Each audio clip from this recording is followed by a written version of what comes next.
Welcome back to On the Couch. With us today is Chris Schranagle. Hi. And he's the student programming producer for Rowan Television Network. Yes. Welcome, Christopher. Well, thank you guys. Thank you guys for having me. It's second time on this show. Second time? Yes. Well, it's not the third time, so we can't say third time's a charm. Yeah, it's just the second. I was We'll on here, 2 years when I first transferred here, when I was on a show called The Final Cut, and I was talking movies and stuff. This is my first time on the couch though. So now we can talk about couch things. Yes, now we can talk about couch things. I kind of feel like Tony Montana. It's like I'm like, there's no comfortable way to get on here, but yes. So I mean, what's it like doing what you do? Oh, being student program producer. Yeah. Well, because we just had people from Cinema Workshop on the show, and Great people. Corey Licamelli is president, and of course an e-board position. So, what's it like being on e-board for RTN?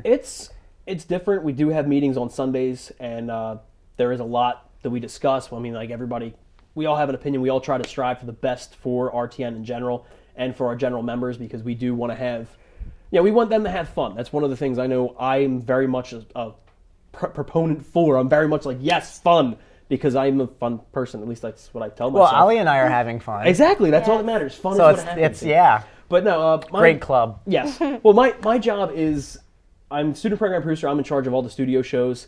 Making sure producers are okay, making sure everything's running smoothly, all that stuff.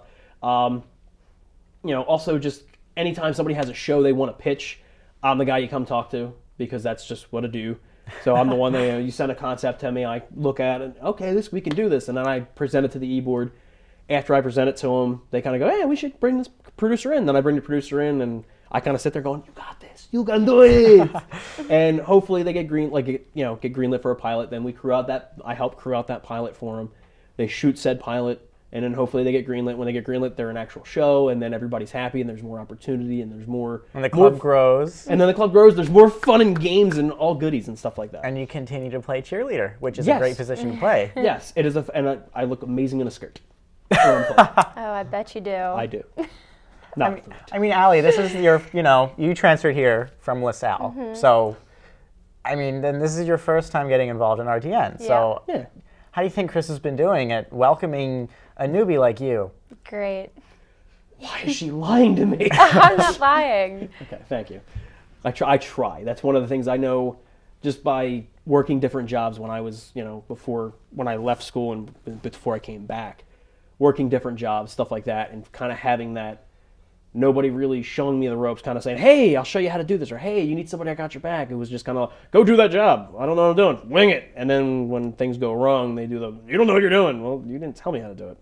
But, yeah. That's how you learn, I guess. Yeah, it's kind of how you learn, but it's good to have somebody kind of be there and say, hey, you need something, come talk to me. I'll help you out. I'll show you the ropes. And that's how I kind of try to be. I'm like, I guess you'd say the older brother kind of guy around here. I just kind of, you need help, I got you. What was your e-board position last year? I was not on the e-board last year. Scandalous. Yes. No, I'm kidding. No, I ran for student program producer last year. Did not win. And wait, who won against you? It was Sophia Pettiford. She actually was student. Well, she's amazing. Sophie is awesome. I remember sitting. I'm actually I am one of the hosts of All Access.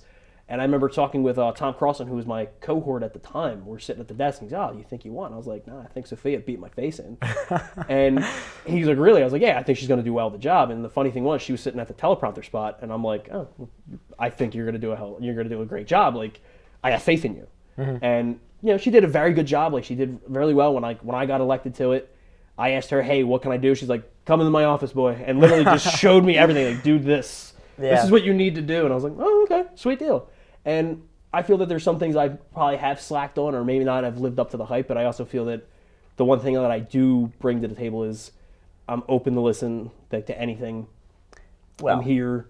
I'm here a lot. We do have office hours, and I'm supposed to be here Tuesdays and Thursdays, 11 to 1, and anybody can tell you that I am there about 15 hours a week, because why not? It's cold in there, and I like the cold. What can I say? Well, I think Ali can agree that I speak for everyone when I say that you've been doing a great job. Thank you. And everyone at On the Couch appreciates you. Thank you. But you're graduating, so we're all going to have to collectively shed a tear. Yeah. And what is it that you want to do after you graduate with this vast experience that you had? Vast experience and degrees. I'll be graduating with a writing arts degree with a creative writing specialization, also an RTF production degree. I'd like to write for TV.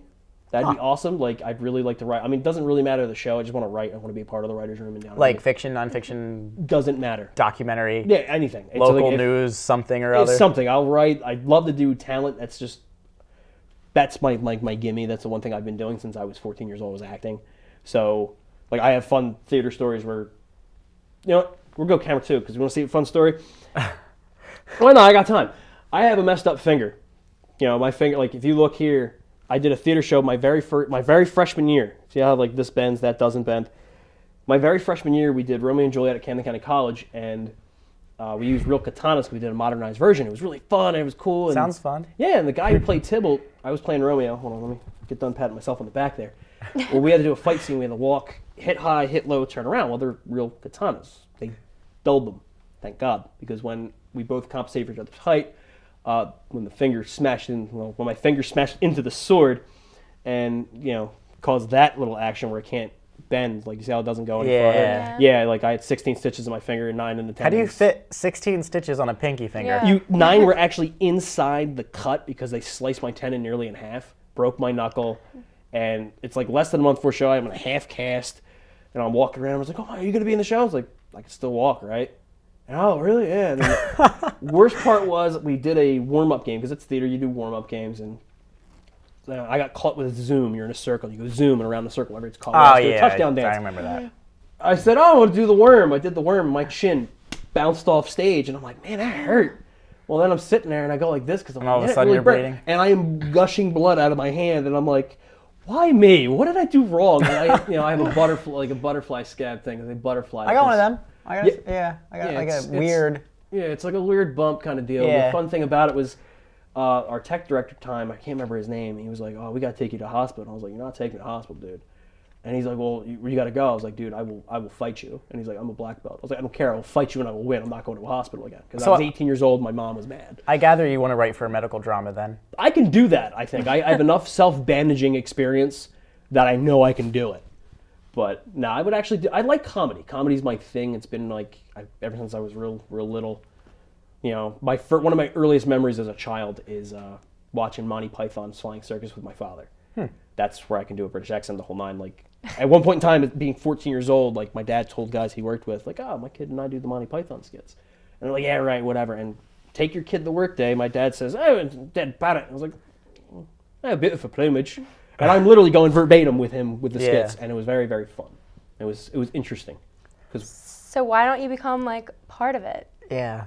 Part of what? Like a part of the Cast, Cast, you mean? Or yeah, like part go of the into cast. acting? Well, Monty Python, problem with being the cast for them is they all, like, Graham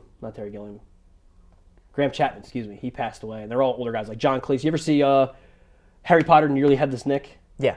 He was a part of Monty Python. Okay. I would love to do something like that, but the thing is, like, I would like to do SNL, but then again, SNL, I have my issues with SNL. Yeah. I'm not even gonna lie. It's there's times where I don't think it's that funny, but there's times. Last week's episode was. I haven't watched it. Yeah. Well, thanks for coming on. Anytime, guys, anytime. So. I'd like to come back and be a third-time person. Yeah. Third-time guest. Well, Allie and I will see you next week right here on the Couch.